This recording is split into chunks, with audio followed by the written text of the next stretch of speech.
Hi, എല്ലാവർക്കും സുഖമാണോ? ഞങ്ങളും എല്ലാവരും സുഖമായിട്ടിരിക്കുന്നു കേട്ടോ.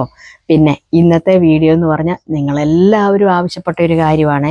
ഞാൻ ഈ കഴിഞ്ഞ ദിവസമൊക്കെ ഷുഗർ കുറയാൻ പറ്റിയ ഒറ്റമൂലി പറഞ്ഞിട്ടുണ്ടായിരുന്നു. അതുപോലെ തന്നെ സോഡിയം കുറഞ്ഞു പോയാൽ ചെയ്യേണ്ട കാര്യങ്ങളുണ്ടായിരുന്നു. അപ്പോൾ അതിലൊക്കെ വന്ന് ഒരുപാട് പേര് വന്ന് കമൻറ്റ് ചെയ്തിട്ടുണ്ടായിരുന്നു, ചേച്ചി തൈറോയ്ഡ് മാറാനായിട്ട് എന്താ ചെയ്യണ്ടേ, അതിന് വല്ല ഒറ്റമൂലിയുണ്ടോ? ഞങ്ങൾ 50 mg അല്ലെ 75 mg ഒക്കെ ആ ഗുളിക കഴിക്കുന്നത്. ഗുളിക കഴിച്ച് കഴിഞ്ഞിട്ടുണ്ട് ഭയങ്കര ക്ഷീണമാണ് ചേച്ചി, അതിനെന്തെങ്കിലും ഒന്ന് പറയണേ. അതുപോലെ BP പറഞ്ഞിട്ടുണ്ട്, അതുപോലെ അസിഡിറ്റിയുടേതൊക്കെ പറഞ്ഞു വന്ന് ചോദിച്ചിട്ടുണ്ട്. എല്ലാത്തിനും ഓരോ ദിവസം നിങ്ങൾ ആവശ്യപ്പെടുന്നതിന് ഞാൻ മറുപടി തരാം കേട്ടോ. അപ്പം ഇന്ന് നമുക്ക് തൈറോയിഡിനെ കുറിച്ച് പറയാം. ഞാനൊരു തൈറോയിഡിനെ കുറിച്ച് പറയുവാണെങ്കിൽ, ഈ തൈറോയിഡ് ഒരു രോഗം എന്ന് നമുക്ക് പറയാൻ പറ്റത്തില്ല. എന്നാന്ന് വെച്ചാൽ ശരീരത്തിന് വേണ്ടിയ ഒരു സാധനമാണ് നമുക്ക് തൈറോയ്ഡ്, അല്ല നമ്മുടെ തൈറോയ്ഡ് ഗ്രന്ഥിയിൽ നിന്ന് ഉൽപ്പാദിപ്പിക്കുന്നത്. അത് നിങ്ങൾക്ക് എല്ലാവർക്കും അറിയാവുന്ന ഒരു കാര്യമാണ്. പക്ഷേ ഈ തൈറോയ്ഡ് കൂടുതലാകുന്നതൊക്കെ അത് നമ്മുടേതായ കയ്യിലിരിപ്പ് കൊണ്ട് മാത്രമാണ്.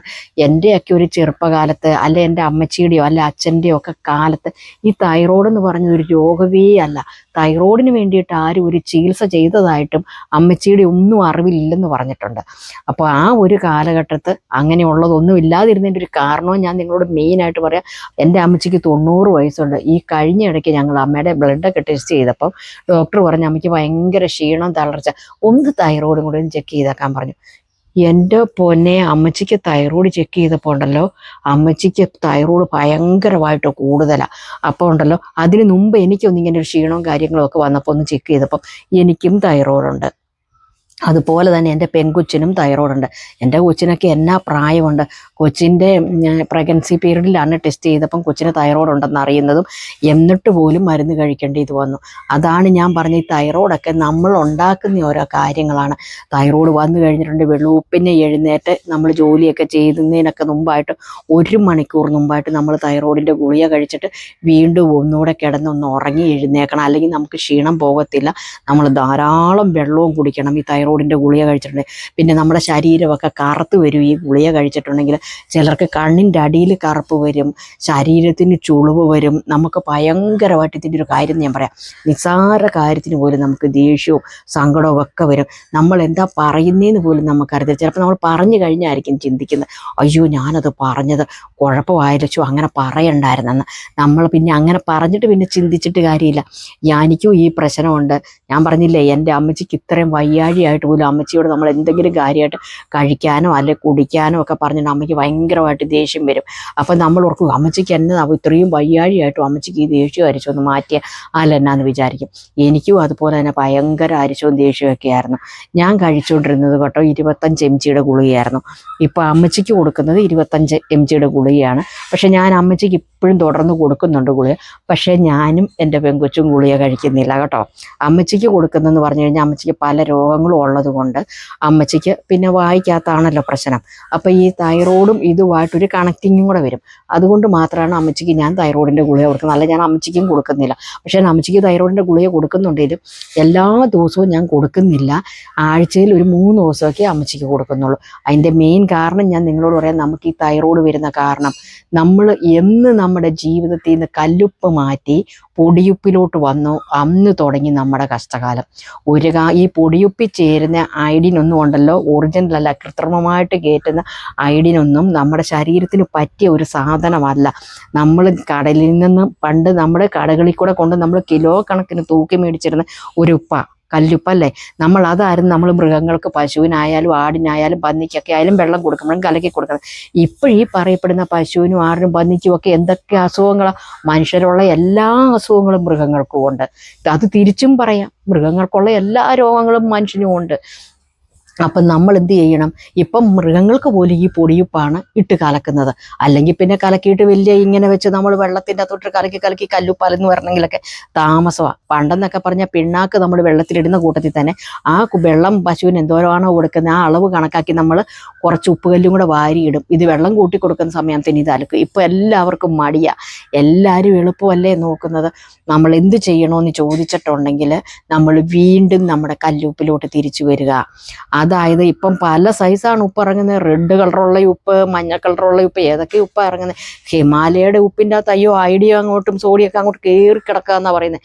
ഒരിക്കലും അല്ല, കൃത്രിമമായിട്ട് കയറ്റുന്നതൊന്നും നമ്മുടെ ശരീരത്തിന് പറ്റിയതല്ല. നിങ്ങൾ ഇന്നു മുതൽ ഉപ്പുപൊടി ഉണ്ടെങ്കിൽ ആ ഉപ്പുപൊടി അങ്ങ് എടുത്ത് മാറ്റുക. നിങ്ങൾ കല്ലുപ്പ് ഒരു ഭരണിയിലോട്ട് കല്ലുപ്പ് കൊണ്ടുവന്ന് കഴിയുമ്പോൾ ഒന്ന് വെള്ളം ഒഴിച്ച്, ഇപ്പോൾ എവിടെയൊക്കെയാണ് കിടന്ന് വരുന്നതെന്ന് അറിയത്തില്ല, പണ്ടൊക്കെ അങ്ങനെയായിരുന്നു, ഒന്ന് കഴുകി കളഞ്ഞിട്ട് അടുപ്പയിലോട്ട് വെക്കും. അടുപ്പയിലോട്ട് കുറച്ച് വെള്ളം ഒഴിച്ച് വെച്ച് കഴിയുമ്പോഴത്തേന് ഇത് തിളച്ച് കഴിയുമ്പോഴത്തേന് ഉപ്പ് കല്ലെല്ലാം നോർമലായിട്ട് വെള്ളം പോലെ അലുത്ത് വന്നു കഴിയുമ്പോൾ ഒരു അരിപ്പയിൽ അരിച്ചിട്ട് ഭരണിയിൽ ഒഴിച്ച് വെച്ചിട്ടാണ് ഞങ്ങളൊക്കെ ഉപയോഗിച്ചുകൊണ്ടിരുന്നത്. നമുക്ക് വീണ്ടും ഈ ഉപ്പുകല്ലിലോട്ട് പോകാം. ഞാനിപ്പോൾ ഉപ്പുകല്ല് ഉപയോഗിക്കാൻ തുടങ്ങിയിട്ട് കുറേ നാളധികമായി. എനിക്കും പെങ്കൊച്ചിനും തൈറോയിഡിൻ്റെ ആരംഭമാണെന്ന് അറിഞ്ഞപ്പം തൊട്ട് ഞങ്ങൾ ഉപ്പുകല്ലിലേക്ക് വന്നു. ഇപ്പം എൻ്റെയും കൊച്ചിൻ്റെയും തൈറോയിഡ് നോർമലാണ്. ഞങ്ങൾ ഒരു മെഡിസിനും ദൈവസത്യമായിട്ട് ഞങ്ങൾ കഴിക്കുന്നില്ല കേട്ടോ. അപ്പം നിങ്ങൾക്കൊരു എളുപ്പം ഒരു സംശയം വരും, BP ഉള്ളവർക്ക് ഈ ഉപ്പ് അധികം ഉപയോഗിച്ചാൽ BP കൂടില്ലേ ചേച്ചി? അതിനും ഞാൻ നിങ്ങൾക്ക് ഇപ്പം സിമ്പിളായിട്ടൊരു കാര്യം പറഞ്ഞു തന്നിട്ട് മറ്റൊരു വീഡിയോയിൽ BP കുറയാനായിട്ടുള്ള ഒരു ടിപ്പ് ഞാൻ പറഞ്ഞു തരാം. എനിക്ക് ഹൈ BP ആയിരുന്നു കേട്ടോ. ഈ ഉപ്പ് ഇങ്ങനെ ഞാൻ ഉപയോഗിച്ചത് കൊണ്ട് ഹൈ BP, ചിലപ്പം ചെന്ന് നോക്കുമ്പോഴത്തേനും BP ഡൗൺ ആയിരുന്നു. അപ്പോൾ ഡോക്ടർ ചോദിച്ചു ഇതെങ്ങനെയാണ് കൂടിയും കുറഞ്ഞും വരുന്നത്, ഇത് അത്ര നല്ലതിനല്ലോ എന്ന് പറഞ്ഞു കഴിഞ്ഞപ്പോൾ ഞാനൊരു ഒറ്റമൂലി കഴിച്ചിട്ട് എനിക്കിപ്പം BP വളരെ നോർമലായിട്ട് പോകുന്നു കേട്ടോ. ഗുളികയും കഴിക്കുന്നില്ല ഞാനിപ്പം. അപ്പം ഇതെന്താ ചെയ്യേണ്ടതെന്ന് ചോദിച്ചിട്ടുണ്ടെങ്കിൽ നമ്മൾ രാവിലെ ഇപ്പം ഇന്നലത്തെ വീഡിയോയിൽ വന്ന് പറഞ്ഞപ്പോൾ എന്തെങ്കിലും ചോദിച്ചു, ചേച്ചി കഞ്ഞിവെള്ളം കുടിച്ചു കഴിഞ്ഞിട്ടുണ്ട് ഷുഗറുകാർക്ക് പ്രശ്നമല്ലേ എന്ന്.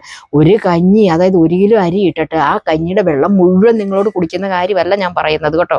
അപ്പോൾ ഷുഗറുകാരെന്ത് ചെയ്യണം, ഈ കഞ്ഞിവെള്ളം എടുത്തു വെച്ചിട്ട് അതിൻ്റെ മട്ടടിയണം. മേളിലത്തെ തെളിനീര് വരുമല്ലോ, ആ തെളിനീരിലോട്ട് വേണം നിങ്ങളുടെ കഴിക്കാൻ പറ്റിയ ആവശ്യത്തിന് ഉപ്പിട്ടിട്ട് ഒരു ദിവസം 2, 3, 4 പ്രാവശ്യം ഈ സോഡിയം കുറവുള്ളവർക്ക് കൊടുക്കേണ്ടത്. അതുപോലെ തന്നെയാണ് ഈ തൈറോയ്ഡുകാരും കഴിക്കേണ്ടത്. തൈറോയ്ഡുകാരും എന്ത് ചെയ്യണം, വെളുപ്പിനെ എഴുന്നേറ്റ് വെച്ചിട്ട് ഈ കല്ലുപ്പ് കലക്കി വെച്ചേക്കുന്ന ഉപ്പിട്ട് നമ്മൾ ലേശം കഞ്ഞിവെള്ളം കുടിക്കുക. അല്ലെ നിങ്ങൾക്ക് കഞ്ഞിവെള്ളം കുടിക്കാനായിട്ട് അത്രമേ ബുദ്ധിമുട്ടാണ്, തിളപ്പിച്ചാറിയ വെള്ളത്തിൽ ലേശം ഉപ്പുനീരൊഴിച്ച് നിങ്ങൾ വെറും വയറ്റിൽ കുടിച്ചിരിക്കണം. അതിൻ്റെ അകത്ത് BP കുറയാനായിട്ടുള്ള കാര്യവും ഞാൻ നിങ്ങളോട് പറഞ്ഞു തരാം. അതുപോലെ തന്നെ ഹൈപ്പോ തൈറോയ്ഡ് ഉണ്ട്, ഹൈപ്പർ തൈറോയ്ഡ് ഉണ്ട്. ഈ ഹൈപ്പോ തൈറോയിഡിനാണ് ഏറ്റവും നല്ലത് കേട്ടോ ഉപ്പുകല്ല്. ഈ ഹൈപ്പോ തൈറോയ്ഡ് അങ്ങോട്ട് മാറിയിട്ടാണ് ഹൈപ്പറാണ്. ഹൈപ്പർ തൈറോയ്ഡുകാർ ഏറ്റവും നല്ലത് ഇന്ദുപ്പ് ഉപയോഗിക്കുന്ന. ഇന്ദുപ്പിനൊരു ചെറിയൊരു ടേസ്റ്റ് വ്യത്യാസം അതും ഇതും തമ്മിലുണ്ടെന്നേ ഉള്ളൂ. അത് കുഴപ്പമില്ലെന്നേ. രോഗം നമ്മുടേതാണ്, നമ്മുടെ രോഗം മാറി നമ്മൾ നന്നായിട്ടിരിക്കണമെന്ന് നമ്മൾ തീരുമാനിക്കണം. അപ്പോൾ ഒരു ഇച്ചിരി ടേസ്റ്റ് വ്യത്യാസം ഒന്നും നിങ്ങൾ കണക്കിലെടുക്കണ്ട. അപ്പം ഹൈപ്പർ തൈറോയ്ഡുകാർ ഇന്ദുപ്പ് ഉപയോഗിക്കുക. അപ്പോൾ ഒരു കുഴപ്പവും ഇല്ല കേട്ടോ. നമ്മൾ ഈ ഉപ്പ് തന്നെ മാറിക്കഴിഞ്ഞാൽ പ്രത്യേകിച്ച് ഒരു മെഡിസിനും വേണ്ട. നിങ്ങൾ ഈ ഉപ്പുകല്ലിലോട്ട് ഞാൻ ഈ പറഞ്ഞതുപോലെ മാറിയിട്ട് ഒരു 15 ദിവസം കഴിഞ്ഞ് കഴിയുമ്പോൾ നിങ്ങൾ പോയി തൈറോയ്ഡ് ഒന്ന് ടെസ്റ്റ് ചെയ്ത് നോക്കി. അപ്പം നിങ്ങൾക്ക് അതിൻ്റെ കുറവ് മനസ്സിലാകും. ഡോക്ടർമാർ പോലും ചോദിക്കും ഇതെങ്ങനെയാണ് നിങ്ങളിത് മാറ്റിയെടുത്തത്. ഉറപ്പായിട്ടും ഞാൻ പറയാം, നിങ്ങൾക്ക് ഗുളിക വേണ്ട. നിങ്ങളുടെ ശരീരത്തിൻ്റെ ക്ഷീണവും തളർച്ചയും എല്ലാം മാറിക്കിട്ടും. അപ്പം ഞാൻ ഈ പറഞ്ഞ കാര്യങ്ങളെല്ലാം നിങ്ങളൊന്ന് ചെയ്യുക. അപ്പം BP ഉള്ളവരോട് ഇപ്പം നിങ്ങൾ തന്നെ ഒരു കാര്യം പറഞ്ഞുതരാം. അത് കഴിഞ്ഞ് വിശദമായിട്ട് നിങ്ങളോട് ഞാൻ പിന്നെ ഒരു വീഡിയോയിൽ ഇത് പറഞ്ഞു തരാം. ഇപ്പം ഈ തൈറോയ്ഡ് ഉള്ളവർ ഇപ്പോൾ ഉപ്പിട്ട് കഞ്ഞിവെള്ളം കുടിക്കുമ്പോൾ BP കൂടുതലെന്ന് നിങ്ങൾ പറയും. അപ്പോൾ എന്ത് ചെയ്യണം, നിങ്ങൾ ഈ ഉപ്പിട്ട് ഈ കഞ്ഞിവെള്ളം കുടിച്ചതിന് ശേഷം 1 മണിക്കൂറിന് ശേഷം മറ്റെന്തും കഴിക്കാവുള്ളൂ. 1 മണിക്കൂറിന് ശേഷം എന്ത് ചെയ്യണം എന്ന് പറയും, നമ്മുടെ മുരിങ്ങയില്ലേ, മുരിങ്ങയുടെ തളിരിലെ കൂമ്പ് എന്ന് വെച്ചാൽ ഏറ്റവും മുകളിലോട്ട് പോകണേ തളിരിൻ്റെ കൂമ്പിൽ 2, 3 തണ്ട് അടത്തിക്കൊണ്ട് വന്നിട്ട് നമ്മളത് ഊരി ഈ തണ്ട് സഹിതം നിങ്ങൾ ഇട്ടോ, അതിൻ്റെ അകത്ത് വല്ല ചുക്കിൽ എന്തെങ്കിലും ഉണ്ടോ നോക്കിയിട്ട് തണ്ട് സഹിതം ഇട്ട് ഒരു 1.5 ഗ്ലാസ് വെള്ളത്തിൽ ഇത് ഒഴിച്ച് അടുപ്പയിൽ വെച്ചിട്ട് അത് 1/2 ഗ്ലാസ് പറ്റിക്കഴിയുമ്പോൾ ഈ 1 ഗ്ലാസ് നിങ്ങൾ കുടിക്കുക. ഞാൻ പറഞ്ഞല്ലോ, നിങ്ങൾ പരമാവധി ഒരു 5:30-ക്കെങ്കിലും ഈ ഉപ്പിട്ട കഞ്ഞിവെള്ളം കുടിക്കാൻ നോക്കണം. 6:30 ആകുമ്പോഴത്തേനും നിങ്ങൾക്ക് ഈ മുരിങ്ങയില വെള്ളം കുടിക്കാൻ പറ്റും. അപ്പോൾ ഇവിടെ കൂടി ഈ ഉപ്പിൻ്റെ കൂടിയ കണ്ടന്റ് നിങ്ങളുടെ BPയിൽ നിന്ന് മാറി നിൽക്കാനായിട്ട് ഏറ്റവും അനുയോജ്യമാണ് ഈ മുരിങ്ങയില വെള്ളം കേട്ടോ. ഇനി അഥവാ നിങ്ങൾക്ക് മുരിങ്ങയില വെള്ളം തിളപ്പിച്ച് കുടിക്കാനുള്ള സമയമോ കാര്യങ്ങളോ ജോലിക്കാരൊക്കെയാണ്, നിങ്ങൾ അതിനും മെനക്കെടണ്ട. ഈ മുരിങ്ങയില തലേദിവസം വൈകിട്ടെടുത്തിട്ട് ചുമ്മാ ഇല വായിലിട്ട് നിങ്ങൾ ചവച്ച് തിന്നാലും മതി. എനിക്ക് ഈ തിളപ്പിക്കാനൊന്നും സമയമില്ലാത്തതുകൊണ്ട് സത്യമായിട്ടും പറയാം, ഞാൻ വെറുതെ ഇങ്ങനെ ചവച്ച് തിന്നുക. പിന്നെ മുരിങ്ങയില വെള്ളം ഇട്ട് വെച്ചിട്ട് രാവിലെ തൊട്ട് വൈകുന്നേരം വരെ വേണേലും നമ്മൾ ഈ BP കൂടുതലുള്ളവർക്ക് കുടിവെള്ളം പോലെ കുടിക്കാനും നല്ലതാണ് കേട്ടോ. ശരീരത്തിന് ഏറ്റവും നല്ല, അതൊന്നും നിങ്ങളുടെ ശരീരത്തിന് ഒരു ദോഷമുള്ള കാര്യമല്ല കേട്ടോ ഞാൻ ഈ പറഞ്ഞു തരുന്നത്. ഉറപ്പായിട്ടും ഞാൻ ഈ പറഞ്ഞ കാര്യത്തിലോട്ട് നിങ്ങൾ കല്ലുപ്പിലേക്ക് തിരിച്ചു വരണം. എൻ്റെ ഒരു അഭ്യർത്ഥനയാണത്. നമുക്ക് രോഗങ്ങളിൽ നിന്നല്ല ഒരു മുക്തി നേടാവുന്നേ. നമുക്കും ആരോഗ്യത്തോടെയും ഉന്മേഷത്തോടെയും നമുക്ക് നടക്കാം കേട്ടോ. നമ്മുടെ മക്കളെയും ഈ കല്ലുപ്പ് കൊടുത്ത് ശീലിക്കണം. ചെറിയൊരു പണി ഉണ്ടെന്നേ ഉള്ളൂ. ആ പണി നമുക്ക് എന്താ നമ്മുടെ ശരീരത്തോട്ടും ഭാവിയിലേക്കും നമുക്ക് ആരോഗ്യവാന്മാരും ആരോഗ്യവതികളായിട്ടും ഇരിക്കാനുള്ള ഒരു ചെറിയൊരു പണിയേ ഉള്ളൂ. ഇതെല്ലാം നമ്മുടെ കാരണന്മാർ ഇതെല്ലാം കല്ലുപ്പല്ല ഉപയോഗിച്ചുകൊണ്ടിരുന്നത്.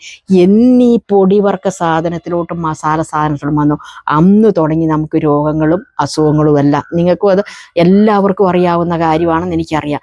പിന്നെ നമ്മുടെ ഈ കഞ്ഞിവെള്ളം ഏറ്റവും നല്ലൊരു പാനീയവും നല്ലൊരു ഡ്രിങ്കുമാണ്. അതായത് കടകളിൽ നിന്ന് മേടിക്കുന്ന കോളകളൊന്നും നമ്മുടെ കുഞ്ഞുങ്ങൾക്ക് കൊടുത്ത് പഠിപ്പിക്കരുത്. ഈ കഞ്ഞിവെള്ളം അവർക്ക് കൊടുത്തൊന്ന് ശീലമാക്കുക കേട്ടോ. അത് തെളിനീരെടുത്താൽ മതി, അടിയിലത്തെ മട്ടൊന്നും എടുക്കണ്ട. ആ തെളിനീര് കുടിച്ചെന്നും പറഞ്ഞ് 200 നിൽക്കുന്ന ഷുഗർ 500 നിങ്ങൾക്ക് പോകത്തില്ല കേട്ടോ. അപ്പം ഈ ഒത്തിരി വലിച്ചു നീട്ടി കാര്യങ്ങളൊന്നും പറയുന്നില്ല. എല്ലാവർക്കും കാര്യങ്ങൾ മനസ്സിലായല്ലോ. അപ്പം നിങ്ങൾക്ക് എന്തെങ്കിലും സംശയം ഉണ്ടെങ്കിൽ കമൻറ്റ് ബോക്സിൽ വന്ന് കമൻറ്റ് ചെയ്യാൻ മറക്കല്ലേ. അപ്പോൾ അടുത്ത വീഡിയോയിൽ നമ്മൾ വീണ്ടും അടുത്ത ദിവസം കാണും. Tata bye bye. ഓക്കെ.